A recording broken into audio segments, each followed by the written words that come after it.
aking landas, di ako nawawalay. At alam ko, ang lahat ng buhay sa mundo'y merong katapusan. Pero bago dumating ang mga oras na yun, hayaan mo sanang ikaw ay aking paglikuran. Ng mga awit ko na inilakip ko ang pagpuri sa dakila kong nanay. Ako ay nasanay na nandiyan si nanay na nagbibigay ng buhay. Umaalalay, umaagapay, hindi ka nawalay. Mahal ko na nanay, ito ang patunay na laging kailangan ka ng anak mo. Mahal ko na nanay. Salamat nga pala sa lahat ng iyong mga binigay. Gumawa ako ng simpleng awit para lang sa iyo ko. Ito may alay-alay. Ang buong buhay pagkatao na ikaw ang nagpabago. Tangi ikaw lang siyang ang inay na hinaanduban ko ng aking puso. Salamat ina pagkat lagi ka lang nasa aking tabi at hindi nawala ang pag-aaruga hanggang sa pagkanda. Aking hiling na hindi mawala ang lahat ng bagay na iyong tinuro. Pangako ko sa'yo hindi mo pa ako. Hindi na to kailanman nga maglalaho.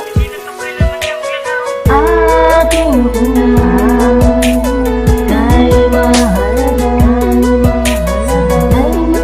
mo, mahal na mahal kita.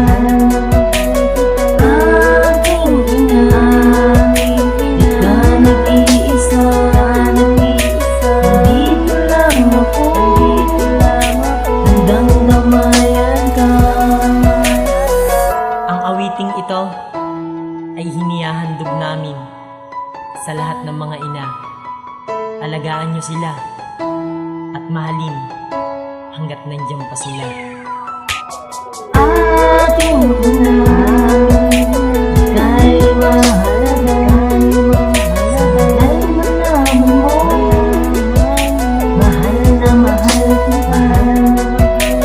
Aking ina, di ka nag-iisa, dito lang ako, handang damayan ka.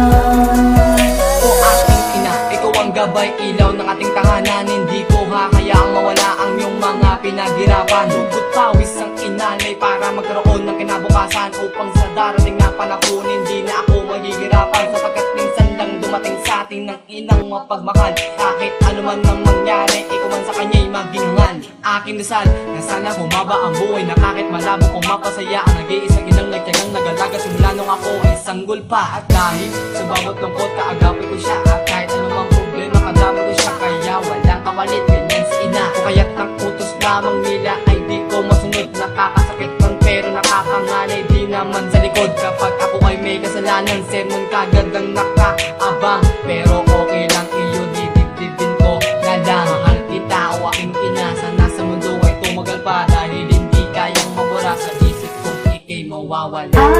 Aking ina,